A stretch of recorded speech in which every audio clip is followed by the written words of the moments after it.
शुक्लांबरधरं विष्णुं शशिवर्णं चतुर्भुजं प्रसन्नवदनं ध्यायेत् सर्वविघ्नोपशान्तये। व्यासं वसिष्ठनप्तारं शक्तै पौत्रमकल्मषं पराशरात्मजं वन्दे शुकतातं तपोनिधिं। व्यासाय विष्णुरूपाय व्यासरूपाय विष्णवे नमो वै ब्रह्मनिधये वासिष्ठाय नमो नमः। अविकाराय शुद्धाय नित्याय परमात्मने सदैकरूपरूपाय विष्णवे सर्वजिष्णवे। यस्य स्मरणमात्रेण जन्म संसारबन्धनात् विमुच्यते नमस्तस्मै विष्णवे प्रभविष्णवे। ॐ नमो विष्णवे प्रभविष्णवे। श्रीवैशम्पायन उवाच श्रुत्वा धर्मानशेषेण पावनानि च सर्वशः युधिष्ठिरः शान्तनवं पुनरेवाभ्यभाषत। युधिष्ठिर उवाच किमेकं दैवतं लोके किं वाप्येकं परायणं स्तुवन्तः कं कमर्चन्तः प्राप्नुयुर्मानवा शुभम्। को धर्मः सर्वधर्माणां भवतः परमो मतः किं जपन्मुच्यते जन्तुर्जन्म संसारबन्धनात्। श्रीभीष्मोवाच जगत्प्रभुं देवदेवम् अनन्तं पुरुषोत्तमं स्तुवन्नामः सहस्रेण पुरुषस्तततोत्थितः तमेव चार्चयन् नित्यं भक्त्या पुरुषम् अव्ययम् ध्यायन् स्तुवन्नमस्यं च यजमानस्तमेव च। अनादिनिधनं विष्णुं सर्वलोकमहेश्वरं लोकाध्यक्षं स्तुवन्नित्यं सर्वदुःखातिगो भवेत्। ब्रह्मण्यं सर्वधर्मज्ञं लोकानां कीर्तिवर्धनं लोकनाथं महद्भूतं सर्वभूतभवोद्भवम्। एष मे सर्वधर्माणां धर्मोऽधिकतमो मतः यद्भक्त्या पुण्डरीकाक्षं स्तवैर्रच्चैर्नरः सदा। परमं यो महत्तेजः परमं यो महत्तपः परमं यो महद्ब्रह्म परमं यः परायणम्। पवित्राणां पवित्रं यो मङ्गलानां च मङ्गलम् देवतं देवतानां च भूतानां यो व्ययः पिता यतः सर्वाणि भूतानि भवन्त्यादियुगागमे यस्मिंश्च प्रलयं यान्ति पुनरेव युगक्षये तस्य लोकप्रधानस्य जगन्नाथस्य भूपते विष्णोर्नाम सहस्रं मे शृणु पापभयापहम्। यानि नामानि गौणानि विख्यातानि महात्मनः ऋषिभिः परिगीतानि तानि वक्ष्यामि भूतये। ऋषिर्नाम्नां सहस्रस्य वेदव्यासो महामुनिः छन्दोऽनुष्ठुप् तथा देवो भगवान् देवकीसुतः अमृतांशोद्भवो बीजं शक्तिर्देवकी नन्दनः त्रिसामा हृदयं तस्य शान्त्यर्थे विनियुज्यते। विष्णुं जिष्णुं महाविष्णुं प्रभविष्णुं महेश्वरम् अनेकरूपदैत्यान्तं नमामि पुरुषोत्तमम्। अस्य श्रीविष्णोर्दिव्यसहस्रनाम स्तोत्रमहामन्त्रस्य श्रीवेदव्यासो भगवान् ऋषिः अनुष्ठुप्-छन्दः श्रीमहाविष्णुः परमात्मा श्रीमन्नारायणो देवता अमृतांशोद्भवो भानुरिति बीजम् देवकी नन्दनः सृष्टेति शक्तिः उद्भवक्षोभणो देव इति परमो मन्त्रः शङ्खबृन्नन्दकी चक्रीति कीलकम् शार्ङ्गधन्वा गदाधर इति अस्त्रम् रथाङ्गपाणिरक्षोभ्य इति नेत्रम् त्रिसामा सामगः सामेति कवचम् आनन्दं परब्रह्मेति योनिः ऋतुः सुदर्शनः काल इति दिग्बन्धः श्रीविश्वरूप इति ध्यानम् श्रीमहाविष्णुः प्रीत्यर्थे सहस्रनाम जपे विनियोगः।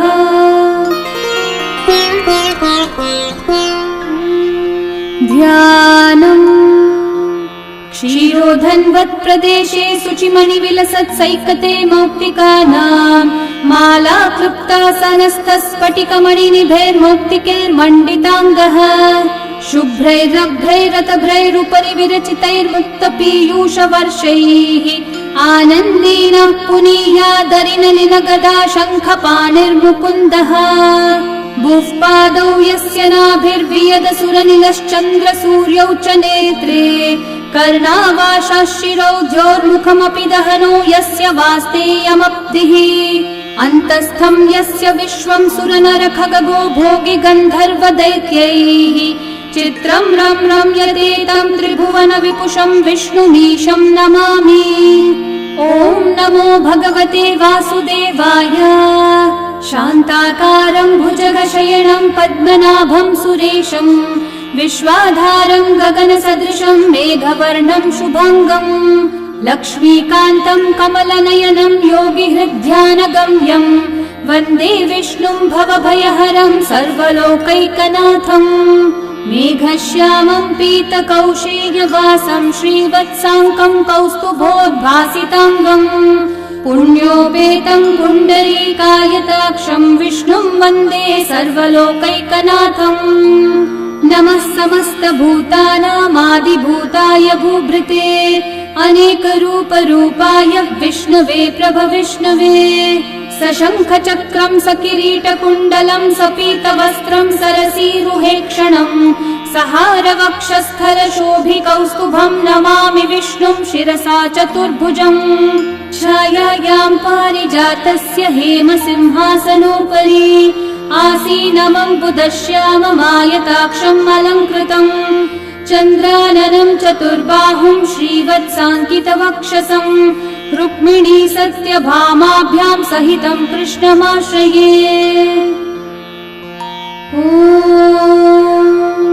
विश्वं विष्णुर्वषट्कारो भूतभव्यभवत्प्रभुः भूतकृद्भूतभृद्भावो भूतात्मा भूतभावनः भूतात्मा परमात्मा च मुक्तानां परमागतिः अव्ययः पुरुषः साक्षी क्षेत्रज्ञोऽक्षर एव च योगो योगविदां नेता प्रधानः पुरुषेश्वरः नारसिंहः वपुः श्रीमान् केशवः पुरुषोत्तमः सर्वः शिवस्थाणुर्भूतादिर्निधिरव्ययः सम्भवो भावनो भर्ता प्रभवः प्रभुरीश्वरः स्वयंभू शम्भुरादित्यः पुष्कराक्षो महास्वनः अनादिनिधनो धाता विधाता धातुरुत्तमः अप्रमेयो ऋषिकेशः पद्मनाभोऽमरः प्रभुः विश्वकर्मा मनुस्त्वष्टा स्थविष्ठस्थविरो ध्रुवः अग्राह्यः शाश्वतः कृष्णो लोहिताक्षः प्रतर्दनः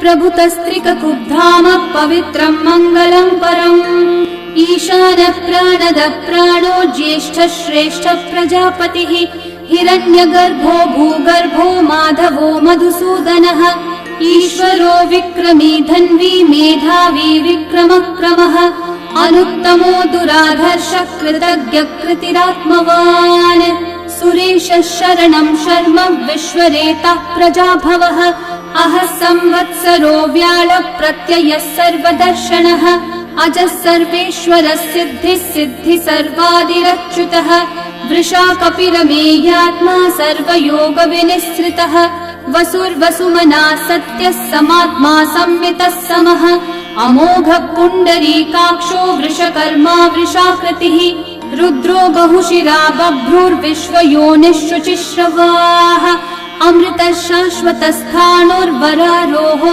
महातपाः सर्वगः सर्वविद्भानुः विश्वक्सेनो जनार्दनः वेदो वेदविदव्यङ्गो वेदाङ्गो वेदवित्कविः लोकाध्यक्षः सुराध्यक्षो धर्माध्यक्षः कृताकृतः चतुरात्मा चतुर्व्यूहश्चतुर्दंष्ट्रश्चतुर्भुजः भ्राजिष्णुर्भोजनं भोक्ता सहिष्णुर्जगदादिजः अनघो विजयो जेता विश्वयोनिः पुनर्वसुः उपेन्द्रो वामनः प्रांशुरमोघः शुचिरूर्चितः अतीन्द्रः सङ्ग्रहः सर्गो धृतात्मा नियमो यमः वेद्यो वैद्यः सदा योगी वीरः माधवो मधुः अतीन्द्रियो महामायो महोत्साहो महाबलः महाबुद्धिर्महावीर्यो महाशक्तिर्महाद्युतिः अनिर्देश्य वपुः श्रीमान् अमेयात्मा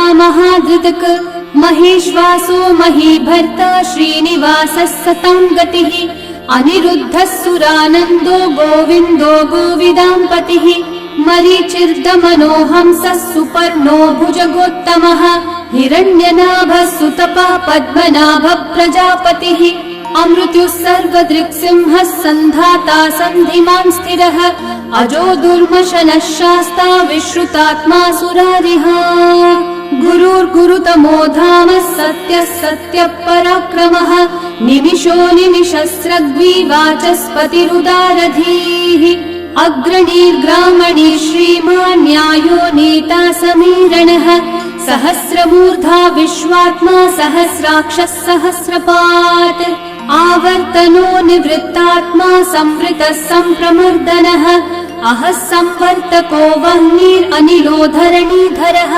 सुप्रसादः प्रसन्नात्मा विश्वदृग्विश्वभुग्विभुः सत्कर्ता सत्कृतः साधुर्जन्मोर्नारायणो नरः असंख्येयो प्रमेयात्मा विशिष्टः शिष्टकृच्छुचिः सिद्धार्थः सिद्धसङ्कल्पः सिद्धिदः सिद्धिसाधनः वृषाही वृषभो विष्णुर्वृषपर्वा वृषोदरः वर्धनो वर्धमानश्च विविक्तः श्रुतिसागरः सुभुजो दुर्धरो वाग्मी महेन्द्रो वसुदो वसुः नैकरूपो बृहद्रूपः क्षिपिविष्टप्रकाशनः ओजस्तेजोद्युतिधरः प्रकाशात्मा प्रतापनः ऋद्धस्पष्टाक्षरो मन्त्रश्चन्द्रांशूर्भास्करद्युतिः अमृतांशूद्भवो भानुर्शशबिन्दुः सुरेश्वरः औषधं जगतः सेतुः सत्यधर्मः पराक्रमः भूतभव्यभवन्नाथः पवनः पावनो नलः कामः कामकृत्कान्तः कामः कामप्रदः प्रभुः युगादिकृद्युगावर्तो नैकमायो महाशनः अदृश्यो व्यक्तरूपश्च सहस्रजिदनन्तजित् इष्टो विशिष्टशिष्टेष्ठः शिखण्डी नहुषो वृषः क्रोधः क्रोधकृत्कर्ता विश्वबाहुर्महीधरः अच्युतः प्रथितः प्राणः प्राणदो वासवानुजः अपान्निधिरधिष्ठानम् अप्रमत्तः प्रतिष्ठितः स्कन्दस्कन्दद्धरो धुर्यो वरदो वायुवाहनः वासुदेवो बृहद्भानुरादिदेवः पुरन्दरः अशोकस्थारणस्थारः शूरः शौरिर्जनेश्वरः अनुकूलः शतावर्तः पद्मी पद्मनिभीक्षणः पद्मनाभोरविन्दाक्षः पद्मगर्भः शरीरभृत् महर्धिरिग्धो वृद्धात्मा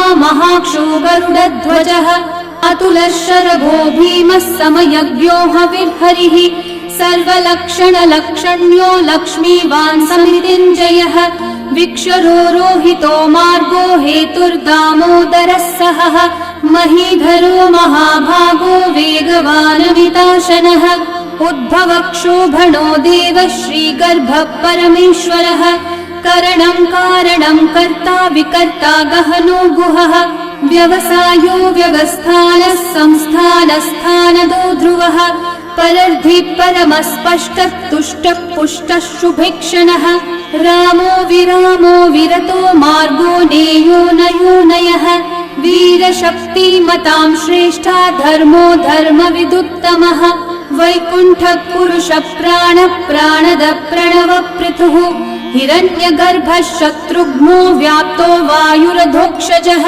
ऋतुः सुदर्शनः कालः परमेष्ठी परिग्रहः उग्रः संवत्सरो दक्षो विश्रामो विश्वदक्षिणः विस्तारस्थावरस्थाणु प्रमाणं बीजमव्ययम् अर्थोऽनर्थो महाकोशो महाभोगो महाधनः अनिर्विण्णस्थविष्ठो भूर्धर्मयूपो महामखः नक्षत्रनेमिर्नक्षत्री क्षामः क्षामः समीहनः यज्ञयुज्यो महेज्यश्च क्रतुः सत्रं सतां गतिः सर्वदर्शी विमुक्तात्मा सर्वज्ञो ज्ञानमुत्तमम् सुव्रतः सुमुखः सूक्ष्मः सुघोषः सुखदः सुहृत् मनोहरो जितक्रोधो वीरबाहुर्विदारणः स्वापनः स्ववशो व्यापी नैकात्मा नैककर्मकृत् वत्सरो वत्सलो वत्सी रत्नगर्भो धनीश्वरः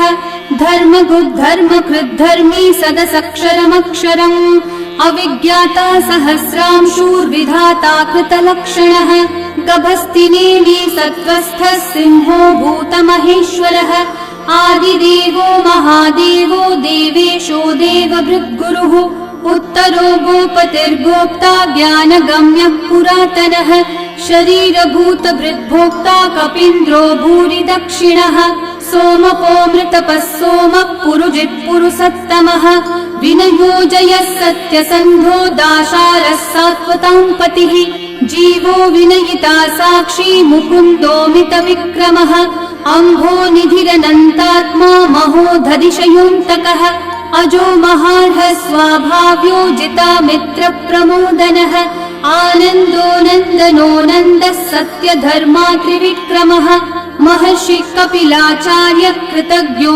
मेदिनीपतिः त्रिपदस्त्रिदशाध्यक्षो महाशृङ्गकृतान्तकृत् महावराहो गोविन्दः सुषेणः कनकाङ्गदी गुह्यो गभीरो गहनो गुप्तश्चक्रगदाधरः वेधास्वाङ्गोजितः कृष्णो दृढसङ्कर्षणोच्युतः वरुणो वारुणो वृक्षः पुष्कराक्षो महामनाः भगवान् भगहानन्दी वनमाली हलायुधः आदित्यो ज्योतिरादित्यः सहिष्णुर्गतिसत्तमः सुधन्वा खण्डपरशुर्दारुणो द्रविणप्रदः दिवस्पृक् सर्वदृग्व्यासो वाचस्पतिरयो निजः त्रिसामासामगः सामन्निर्वाणं भेषजं भिषक् सन्न्यासकृच्छमः शान्तो निष्ठा शान्तिपरायणम् शुभाङ्गः शान्तिदः सृष्टा कुमुदः कुवलेशयः गोहितो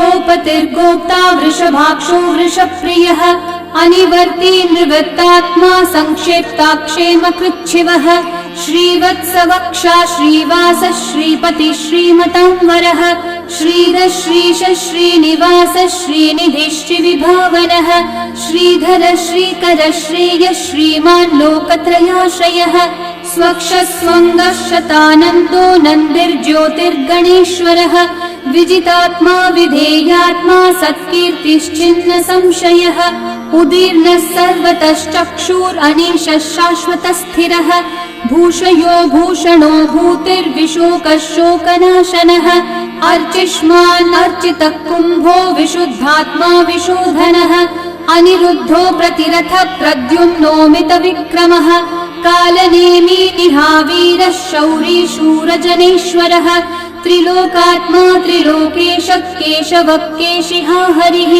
कामदेवः कामपालः कामिकान्तः कृतागमः अनिर्देश्य वपुर्विष्णु वीरोऽनन्तो धनञ्जयः ब्रह्मण्यो ब्रह्मकृद् ब्रह्मा ब्रह्म ब्रह्म विवर्धनः ब्रह्मविद् ब्राह्मणो ब्रह्मी ब्रह्मज्ञो ब्राह्मणप्रियः महाकर्मो महाकर्मा महातेजा महोरगः महाक्रतुर्महायज्वा महायज्ञो महाहविः स्तव्यस्तव प्रियस्तोत्रं स्तुतिस्तोतारणप्रियः पूर्णपूरयिता पुण्यकीर्तिरणामयः मनोजवस्तीर्थकरो वसुरेता वसुप्रदः वसुप्रदो वासुदेवो वसुर्वसुमनाहविः सद्गति सत्कृति सत्ता सद्भूति सत्परायणः शूरसेनो यदुश्रेष्ठः सन्निवासः सुयामुनः भूता वासो वासुदेवः सर्वासु निलयो नलः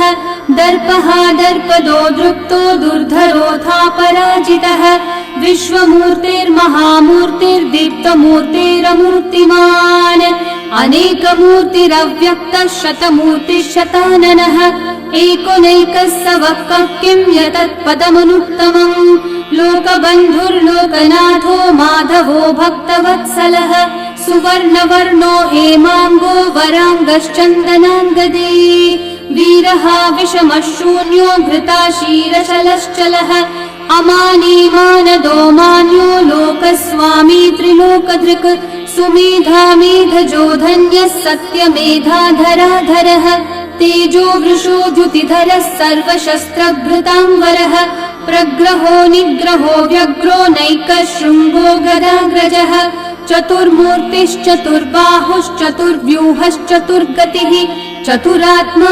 चतुर्भावश्चतुर्वेदविदेकपात् समावर्तो निर्वृत्तात्मा दुर्जयो दुरतिक्रमः दुर्लभो दुर्गमो दुर्गो दुरावासो दुरारिहा शुभांगो लोकसारंगः सुतन्तुस्तन्तुवर्धनः इन्द्रकर्मा महाकर्मा कृतकर्मा कृतागमः उद्भवः सुन्दर सुन्दो रत्ननाभः सुलोचनः अर्को वाजस्सनः शृङ्गी जयन्तः सर्वविजयी सुवर्णबिन्दु रक्षोभ्यः सर्ववागीश्वरेश्वरः महाहृदो महाकर्तो महाभूतो महानिधिः कुमुदः कुन्दरः कुन्दः पर्जन्यः पावनो निलः अमृताशोऽमृतवपुः सर्वज्ञः सर्वतोमुखः सुलभः सुव्रतः सिद्धः शत्रुजिच्छत्रुतापनः न्यग्रोधोदम्बरोऽश्वत्थश्चाणूरान्ध्रनिषूदनः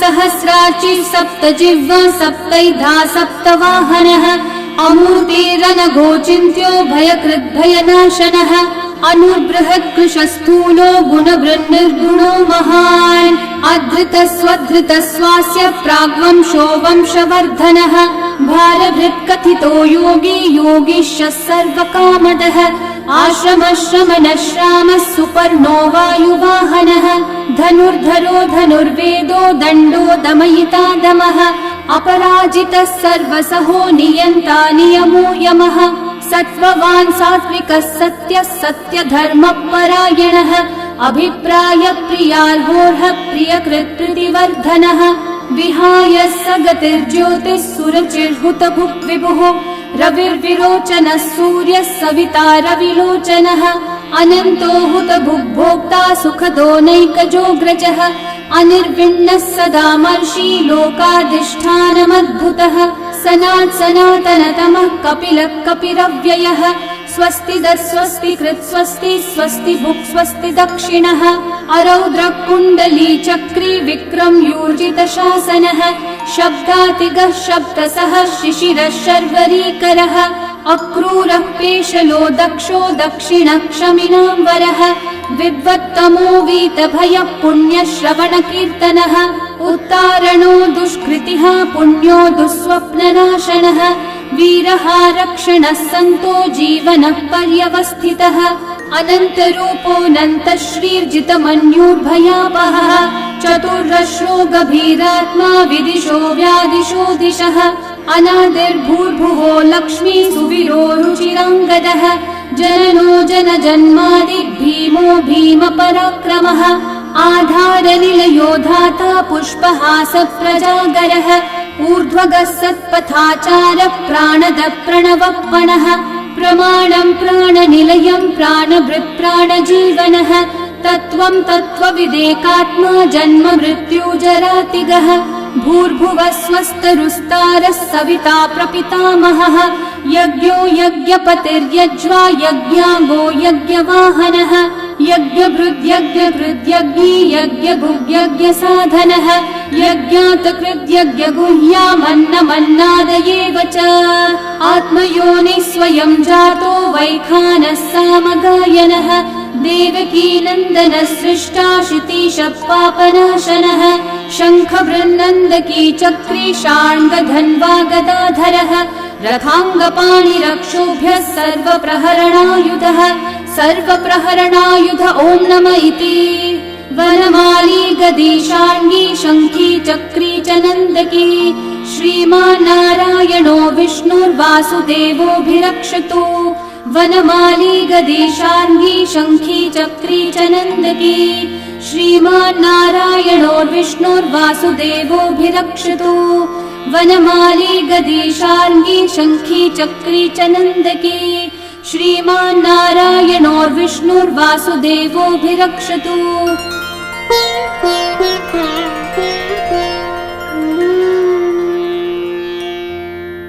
इतीदं कीर्तनीयस्य केशवस्य महात्मनः नाम्नां सहस्रं दिव्यानाम् अशेषेण प्रकीर्तितम् य इदं शृणुयान् नित्यं यश्चापि परिकीर्तयेत् नाशुभं प्राप्नुयात् किञ्चित् सोमुत्रेह च मानवः वेदान्तगो ब्राह्मणः स्यात् क्षत्रियो विजयी भवेत् वैश्यो धन समृद्धः स्यात्, शूद्रः सुखमवाप्नुयात्, धर्मार्थी प्राप्नुयात् धर्मम्, अर्थार्थी चार्थमाप्नुयात्, कामानवाप्नुयात् कामी, प्रजार्थी चाप्नुयात् प्रजाम्। भक्तिमान् यः सदोत्थाय शुचिस्तद्गतमानसः, सहस्रं वासुदेवस्य नाम्नामेतत् प्रकीर्तये। यशः प्राप्नोति विपुलं, याति प्राधान्यमेव च, अचलां श्रियमाप्नोति, श्रेय प्राप्नोत्यनुत्तमम्।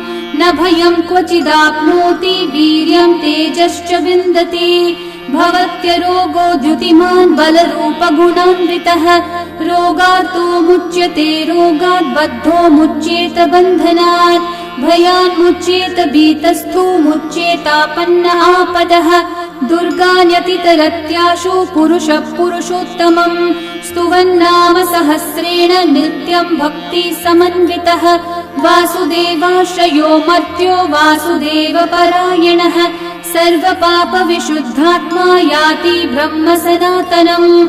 न वासुदेव भक्तानामशुभं विद्यते क्वचित्, जन्म मृत्यु जरा व्याधि भयं नैवोपजायते।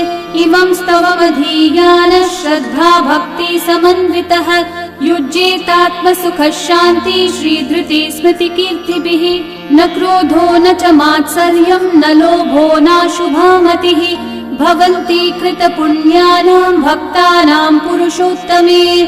द्यौस चन्द्रार्कनक्षत्राखं दिशो भूर्महो दधिः, वासुदेवस्य वीर्येण विदतानि महात्मनः। ससुरासुरगन्धर्वं स यक्षोरगराक्षसम्, जगद्वशे वर्ततेदं कृष्णस्य सचराचरम्।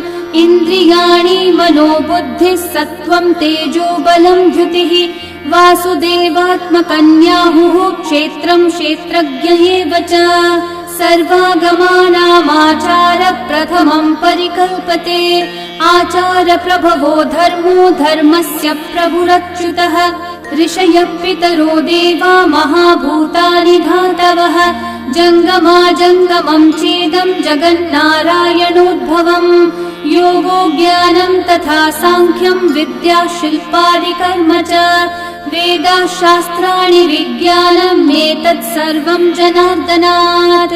एको विष्णुर्महद्भूतं पृथक् भूतान्यनेकशः, त्रीन् लोकान् व्याप्य भूतात्मा भुङ्क्ते विश्वभुगव्ययः।